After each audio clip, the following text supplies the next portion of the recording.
We turn now to Maryland Senator Chris Van Hollen, who, among other things, is in charge of his party's efforts to elect more Democrats to the Senate this cycle. Welcome, Senator. I want to start where I left off with Senator Rubio. You are on the Environmental Committee in the Senate. What did you make of the senator's remarks?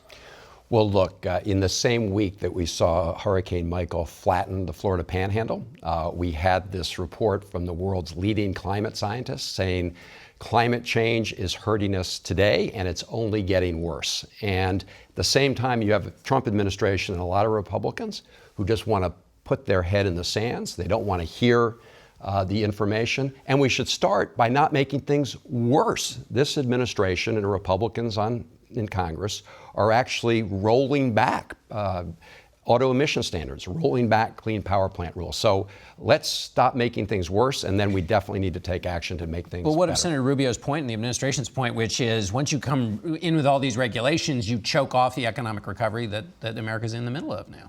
Well, the reality is we've had auto emission standards in place for many, many years, and in fact, the auto industry has grown substantially. The reality is that there are lots of economic opportunities when it comes to investing in clean energy and energy efficiency, and those are homegrown jobs.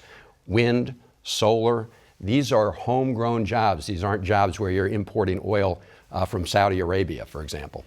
Let me switch to politics. A couple of weeks ago in the Senate, people were writing about, hey, the Democrats have a chance. They're writing that less these days. What happened? Well, what we've said from the beginning is this is a very tough political map for Senate Democrats, probably the toughest we've seen in 60 years. The fact that people were talking about Democrats taking back a majority in the Senate shows how strong we've been and what kind of momentum we've got. So I've said from day one that we have a credible path to a Democratic Senate majority. It is a narrow path, and there's so many very tight seats that this is all about turnout at this point. Two things related to the Kavanaugh nomination. First, I want to get your sense. You talked to a number of your constituents who reached out to you during the confirmation process, and then you said their statements were reminders of how our society has let down survivors of sexual assault for decades. Have you heard from, or what have you heard from constituents in the wake of the confirmation? Well, I heard from more than 50 of my constituents, women who had experienced sexual assault, sexual trauma years ago and had never told their own parents at the time, in many cases had not told members of their families today. And it was a powerful reminder of the progress we need to make in this country when it comes to sexual assault. So when you have the President of the United States at big rallies, belittling Dr. Ford, he is belittling all those survivors of sexual assault, and I don't think people like what they see. Majority Leader Mitch McConnell made the case that the behavior of Democrats with respect to this confirmation was a shot in the arm for Republicans, and that the president was essentially playing on that idea that Democrats overreached, and that's what's energized a lot of these Republican voters.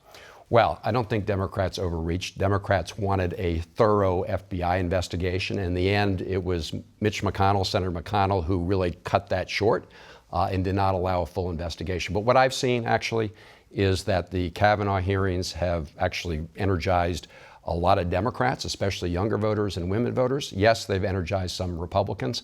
It just goes to show that turnout is really important in these midterm elections. Let me ask you about this question of temperament, because there seems to be an argument going on in the Democratic Party about how to respond to Donald Trump. First of all, he wants this to be a referendum on Donald Trump. Is that okay with Democrats, this election? Look, you know, the president is energizing a lot of Democratic voters to get out because he's been so polarizing and so divisive. I would say in a lot of our red states, what we have are senators who are standing up first and foremost for the people of their states. And people, even in red states, want someone who will hold the president accountable. Let me ask you about a red state, Tennessee. I know of a voter there who voted for Donald Trump, but was going to vote for Phil Bredesen, the Democrat, because he had experience with Bredesen in the state.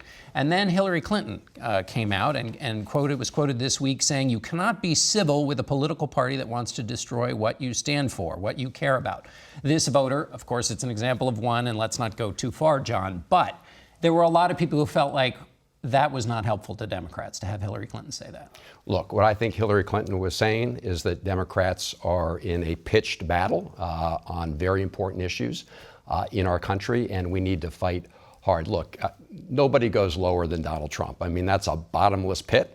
No one's competing with that. He gets up at his rallies. He says, go beat the crap out of them. He says, lock them up. I actually don't think voters, especially independent voters, like that.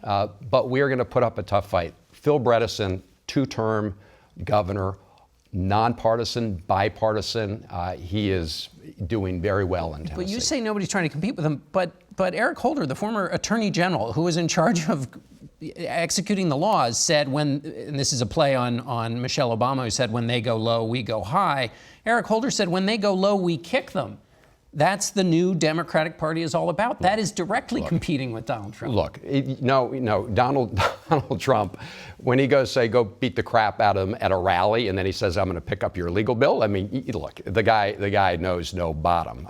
But the reality is, what Democrats are saying is that we are locked in a pitched political battle, and we are going to engage fully. I mean, this is political trench warfare, and we're going to engage in that battle. And that's why Democrats in the Senate are doing a lot better than people expected us to do more than a year ago, when Republicans said they were going to win a net of 8 seats. All right, Senator Van Hollen, 23 days. Thank you so much for being here. Good to be here.